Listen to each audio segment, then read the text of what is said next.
What's going on? What's going on? Let's talk some boxing. I want to talk today about Canelo Alvarez and Floyd Mayweather and compare the deals that they had. Right now, Canelo's and DAZN's having a standoff, basically.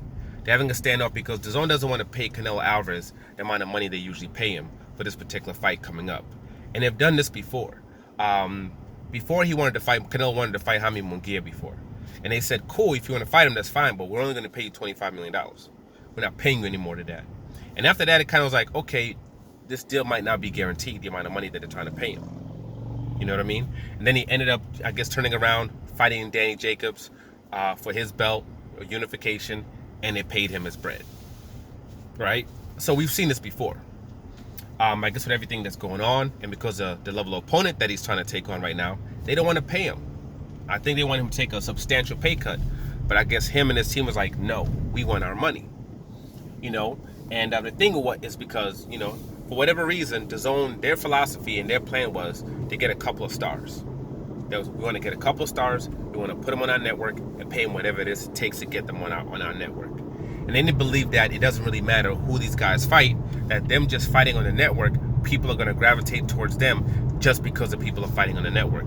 Just because Gennady Golovkin's fighting there, Canelo Alvarez fighting there, Anthony Joshua's fighting there, some other people. If they can do that, people are just going to subscribe, people are going to tune in, the viewerships are going to go up, and they're going to be good, and they can just ride this train.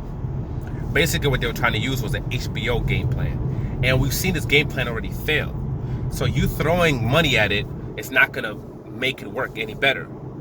They tried, it didn't work. The viewerships were low when he was fighting lower tier opponents. But when he fought some opponents, even if he had okay viewership, what was happening is people were just subscribing for that month. And then after the month was over, they were just canceling. So even though it was, quote, bye-bye pay-per-view, people still treating that thing like it was a pay-per-view. Except they're like, hey, it's a pay-per-view where we don't got to pay as much as we usually have to pay. And because of that philosophy, now they're stuck in this rut, and they owe this man this substantial amount of money. They owe Gennady Golovkin a substantial amount of money. I guess they're paying Anthony Joshua some amount of money to be there. They're just in this crazy fog right now. And I always say, too, when it comes to Canelo, get your money. These dudes are moronic. They're idiotic enough to give you those type of bread. To fight those lower tier opponents, go get your bread. Pimp them out of every single penny that you can pimp them. The only thing is, though, only caveat is that if you're doing that, that's cool, but then you cannot, call yourself one of the best fighters in the world because you're not fighting the best fighters in the world. So you can't call yourself on those. You can't call yourself pound for pound the number one. None of that, because of the level of competition that you're facing. And this plan that they've had is not working. They're having financial issues. They're trying to get an influx of funds to come into the company. I think they're kind of phasing, they might end up, I think they're already decreasing the amount of money they're spending on boxing. And I think what they might try to do is kind of phase out of the boxing and kind of really put money into other things like soccer and other things of that nature, or football, as you guys call it, and other things in Europe that they can actually get their hands on, and more focus maybe on the European market and the Asian market. And now you compare that to Showtime. Now when Showtime did their deal with PBC, with Floyd Mayweather, and before we even get into that, Canelo could have fought top tier competition, and he could have fought fighters where he could have got viewership in there. When he had 3 of the belts, he could have fought Demetrius Andrade for an undisputed bout. That would have brought a lot of attention. When he fought Kovalev, he took the Kovalev's belt. He could have fought Bivol, somebody at 175 pounds, for unification. Maybe got that bout. And then his next fight that he could be doing right now could be against Beterbiev for undisputed. To become the first Mexican to become undisputed at 175 pounds and to become undisputed in 2 different weight classes.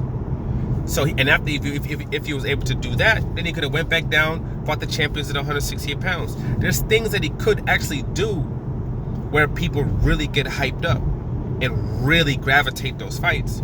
It's just that he's not doing it. And I guess it might not be worth it for him, depending on, because of the way the model is.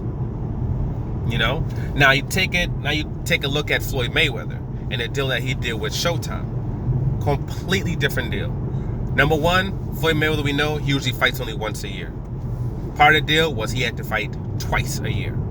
That was one of the main deals that they had together, is he had to fight twice a year. That was number one. Okay. Number two, they had a certain amount of fighters, that list of fighters saying, hey, this is the list of fighters that we're looking at you fighting. Okay, and they had all these top guys. Because they understood that we're going to give you this money up front. But in order for this to work for us, we need you to fight in fights where people are going to be gravitated toward this and want to see this. So when we have our shoulder programming, people are going to pay attention to that shoulder programming. They're going to want to subscribe to see that shoulder programming. They're going to want to come see your bout. Not only maybe get the pay-per-view, but actually get Showtime to also watch the fight. And then we can also promote all these other fights that we're having on this network. And then maybe, hey, they'll want to see all these other fights as well. And they had consistent content when it came to boxing, not to mention all the other programmings they have on Showtime. Because, hey, you got Showtime this month. Sometimes you got to feed this month, or you subscribe to it so you can see the shoulder programming. You have all these other shows. Now you're watching all these other shows. Now you're addicted to all these goddamn other shows, and you don't want to cancel what's going in the program. And they were actually able to track it. What they're like, for all the people who actually were just watching Showtime just for boxing, and it ended up being a very, very good deal for them, because since Floyd Mayweather was fighting guys coming off their biggest wins, because he was fighting champions, because he was fighting guys who were really hot at the particular time, it brought him a lot of viewership. From him from fighting Miguel Cotto, doing 1.5 or whatever it is million pay-per-views. I had 154 pounds. With Cotto coming off a couple of wins, being real hyped up at the time is Cotto going to fight Manny Pacquiao or Floyd Mayweather? That was the only question that people were asking, and they were working on the negotiations. They went with Floyd Mayweather because he had that better package. Maidana, beats Adrian Broner in a big, huge fight. What does he does? He fights him. He had a great fight. People thought it was a tough fight. Rematches him again. He was able to make money off of that. Another big, huge fight. Even with the Robert Guerrero fight, Robert Guerrero was carrying off a couple of wins. He was knocking dudes out. Now beat down Andre Berto. People were like, yo, you never fight your freaking, mandatories. They did that fight. They did good numbers with that particular fight. Then he takes on a Canelo Alvarez. Does 2-point-something million. Huge bout. People subscribing to see that shoulder programming. Everything that's coming up when it pertains to that fight. They're looking at that. And because of that, they did very well when it came off of that fight. Then after that, they do the fight with Manny Pacquiao. Both Showtime and HBO doing that dual thing. But there was so much money that was in that. Again, all the shoulder programming. Them buying the pay-per-view. Them watching the replays. Making a killing off of that. And then when they thought it was over, Conor McGregor versus Floyd Mayweather. It ended up being an incredible deal for them, where they got every single mother effing penny that they spent. And it also was great for Floyd Mayweather because the back end was open, because of the, people want to say bye-bye pay-per-view, because of that pay-per-view. And it put him into the space where he was able to make hundreds of millions of dollars. Off that Showtime deal, he probably made close to, who knows, God knows how many. Oh, he made over half $1 billion off that contract. 600-700 million, something ridiculous. Something ridiculous what he made off that particular deal. But Showtime also made a killing off that as well. They made an absolute killing off of that as well. So mutually it worked out for them. And they were happy about it. Left with all smiles. And even when they fought Andre Berto, there was no, we can only give you 25 for this. Nah, you take that 32. We made plenty, homie. Yeah, you fight him, we good. You could do 4 pay-per-views. We straight. We got our money, we good. It was a deal that worked. It's not so when it comes to the zone and the deal that they have with Canelo Alvarez right now. Only person that's making off big right now is Golden Boy, because they taking a out of Canelo's check. But also Canelo Alvarez, because even with them doing that, he's still making a killing. Even with that. Living his mother effing best life. From his golfing, little boat rides, guys, little yachts. He's living his best life. And the zone's holding the short end of the stick. So will this lead them to, pushing him towards fighting higher tier competition?